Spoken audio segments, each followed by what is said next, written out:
Hey everybody, so before we start this week's episode, there's just something I wanted to touch on. A member of our incredible community's spotlight sadly went out this week. It's a time of incredible hardship in the world, and it's a time where a lot of people are finding it increasingly hard to find somewhere to turn to. Francis Mossman, or Frankie, to those of us who knew him, it's not often you can say something about someone and it just be true. And every single person that's mentioned Frankie has mentioned what an incredible light he was to any room that he entered. I was fortunate enough to have Frankie as not only a member of my community, but someone who was a peer, we're both actors, someone who was my age, and I'll never forget the first time I met him, and we ended up just chatting for I don't even know how long. Just one of those incredibly kind people. So with that all being said, I would like to dedicate this episode to his memory,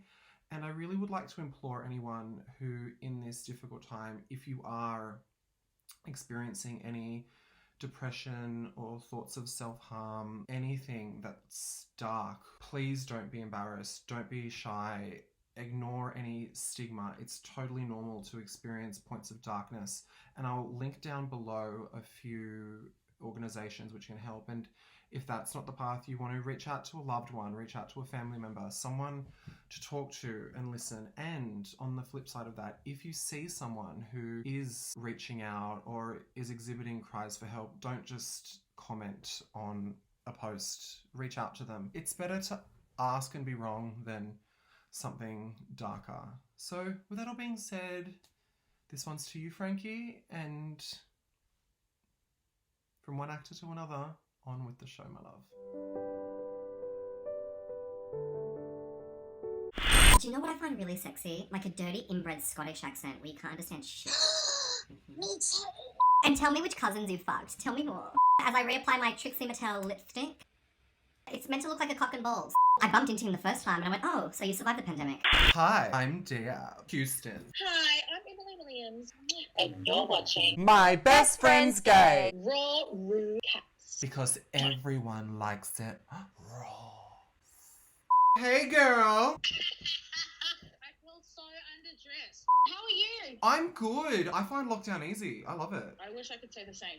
This is a violet gin with strawberries and pea flower. I'm gonna do it for Emily, make something new. Oh my god! I love it! It looks like I have a fabulous life, but online is an illusion. You're telling me. That's why I decided to come. Marilla's off the rails, honey. Yeah, this is what she looks like at home. Do you actually remember the first time I met you? It was a I remember Sunday the one night, and I was sitting at Molly's by myself enjoying a show, and I had just seen you in The Bodyguard. Everyone, this is why this is inspired by Emily. Everyone knows I do not appreciate anyone touching, looking at, doing Whitney, and the poor people around me, I was crying, belting out. You did not say a single line by yourself. I did every line of the show with you. Anyway, so then Jason came up and was like, are these seats free? And I'm like, yeah, sure, Emily, you can sit. And you were like, and then we ended up partying until like 6:30 in the morning. I remember that like it was yesterday. Yes, I remember I sat down. You looked fierce too. Thank you. Well, I was You looked so 18 good. kilos lighter. She in her Man, mid-30s I now. know. Have you seen me? I'm probably in the same boat as you, babe. What was that fashion show you did? I felt bad for those other bitches I had to model with you. You looked incredible. Thank you. I got asked by a friend of mine, designs my dresses, like majority of my dresses, even for like symphony and stuff like that. His name's called Aaron Katona. He's freaking crazy. He's just, his designs just come out of his head and he just does them. Anything he thinks of, he just... And I said, I'm not a model. I don't know how to walk. I don't know why you're asking me. You know how to put on a show. Girl, I am an entertainer. I know how to entertain. You know what I mean? do. But you know, you have to actual model walk. I was like, oh, I walk like a queen, Yes, like a you fierce do. queen. Yes. You know what I'm saying? Here to serve, bitch. You better love it and eat it.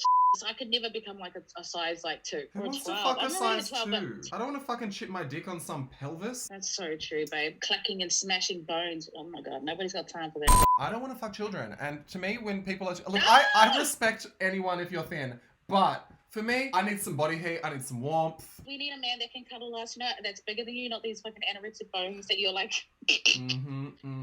We should change the subject because I remember some stories about all that shit too, I was going through my phone and I was like, I can't believe I still have this shit. And I was like, do I send it to Emily? You broke my heart today. You're having a fucking Shaka Khan show the day after my birthday as I'm in solitary confinement. I still watch. There's this one song in particular that you sang. It's a Beyonce song. It's been a year and we're closer. Go another year, wanna hold ya. I know that God sent you aside for me, and now you want my prize. Wanna grow old with you, fill a house with your pictures, have a son for you, a little girl for me. Together we'll raise a family.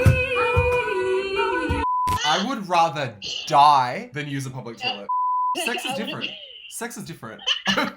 Thoughts or feelings that you have towards drag? I mean, you've always been such an ally. You're always at fucking circuit and Yeah, stuff. all I can say about drag is that I was taught at a very young age and introduced to queens at a young age, and they taught me and my sisters how to dress and how to make sure little bits and pieces on us were right. I don't know what I was doing. Majority of, I got taught more from a queen than I did from my own mum. Yeah. So not only about life, but just also to embrace all the ugliness that I thought that was ugly about myself. They kind of taught me at a young age how to do that and how to survive, because that's one thing I can say about drag queens. They're fucking survivors, man. I live for it. And that's why I will always not only be an ally, but I will be in their corner until I'm dead.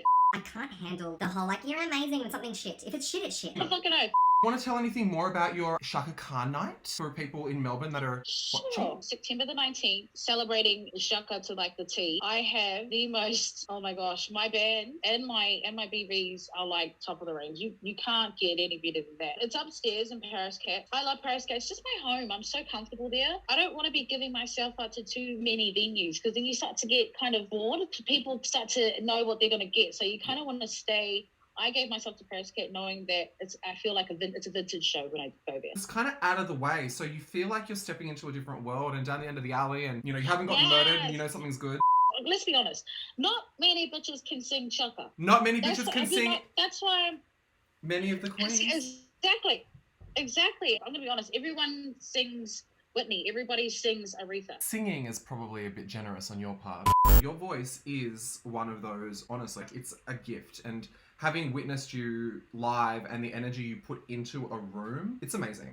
After seeing some of the looks, did you have any initial thoughts before we jump into each round of this smackdown of drag? I'm gonna wait for you. I'm gonna see.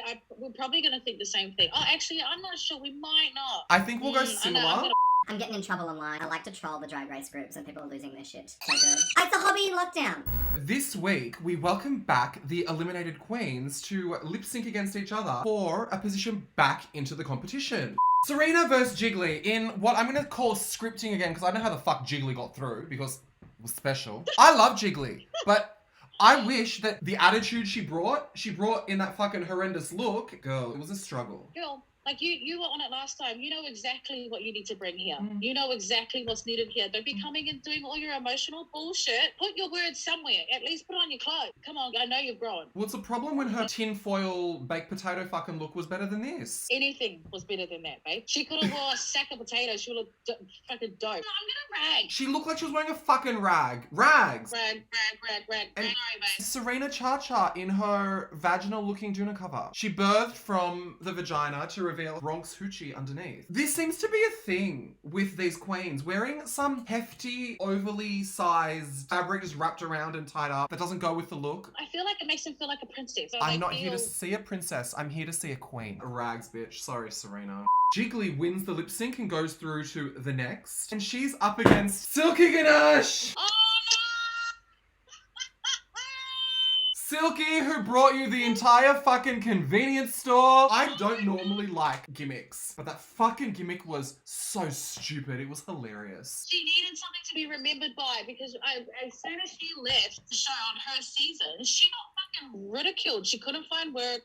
Nobody would hire her. I'm happy that she did something to be like remembered by positively. Well, do you know what she's been doing? She goes and reads books to children in drag and performed to Cyndi Lauper's Girls Just Want to Have Fun, and she wore something of the time period. I appreciate when someone dresses in theme to the song. So do I. Especially if you're on drag, and you know for a fact that Rupaul will appreciate that as well, because he'll know all the you know. She looked like a chunky chocolate Cyndi Lauper, and I fucking frothed.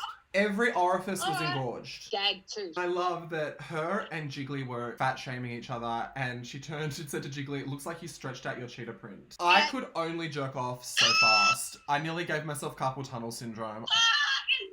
Jiggly's look, I appreciated that Jiggly padded for once. I think it was a bit of a struggle for her because, I mean, it is, I think there is that hard point of being trans and in drag and that fine line between you as a woman and you as a performer. Maybe there's something in there. But the outfit with the random fucking gay hip pads, as in like the sparkly pads, then the shoulder... It was like if a streetwalker became a superhero. To me, that's kind of like a bear trying to look like a sheep. Rags. If I say something, it's just going to be wrong. That's so rags, babe. I can't. You're not a drag mother that can tell your ass, like, you look like Shiza. Silky, my queen, my silky milky queen, fucking won and got You through to love the next Silky. round. You love Silky. Let's just put that out there. I fucking adore Silky. If she doesn't make it through, I'm probably not going to have her TV next week. I will throw something at it. She's one of those queens that when you watch her, you just get happy. Like, Yeah, but what is it about her that makes you happy? the energy she brings. Some of the shit she pulled was fucking sloppy. It's always a hit and miss for me with Silky. Yeah, you're fucking funny as hell. You do this, but sometimes it's a bit try-hardy, overboard. I actually 100% agree with you. Again, I don't normally like a gimmick, but what I liked is rather than getting there and being fierce and sexy, we can see fierce and sexy anywhere. We all have mirrors. Yes. But she pulled something out of the bag, pulled something out of her ass. We'll start with Yara Sofia in her businesswoman that moonlights as a hooker with crabs. The outfits didn't even go together. The whole tartan, slutty schoolgirl with the Latina showgirl look underneath I can vibe with because, you know, I love me some overly blinged Hispanic drag queens. There is never too many diamonds for them and I'm all about that. But the look overall, I'm gonna have to rag it. Rags. I liked her. I thought she was gonna make it a bit further than what she did. But she brings a lot, but I didn't like the way she said bye. Look. Like that's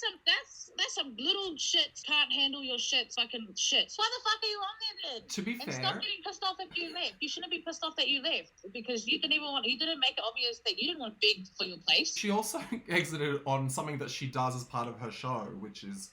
Then that would be a big, massive, like, kick up the ass. Oh, I'm So, sure babe, she likes something big up the ass. We all do, babe. We all do. Speak for yourself. You need scaffolding to reach my asshole. I'm huge. I think she looks amazing. I think I might gag her. Because she did better than fucking Jiggly. Silky, Yeah. who came out looking like, no joke, a choir boy mated with a drag queen, and then tore it That's off. just- The same jumpsuit underneath that Jiggly had, but this bitch fucking moved with it and was shaking every last inch of that. Jiggly, She served, rags. she served. I mean, gagged. Gagged! No, sorry, Jiggly, forgive me. No, rag. Gags, fuck! Gagged. That's enough drinking for you, bitch. I will gag it. Silky. We won again! And then we had Scarlet Envy performed with Silky. to a song for the brokenhearted by Cher. And Scarlett, looking like a straight up 60s Bond girl, has had her last facelift, can still fit in the jumpsuit. I was all about it. And I like that it was a play on Cher's Turn Back Time look. Fucking looked hot. Scarlet Envy is fucking smoking. Scarlett Envy has got to be one of the hottest, straightest looking without the makeup, It's without. And straightest? I kind of find him really attractive without drag. I think he's hot in both. I agree with you. I was actually watching it tonight and I was like, if I met Scarlett, I would happily enter that envy. Yeah, that's exactly how I was thinking. I was watching it, I was like, yes, a little Scarlett.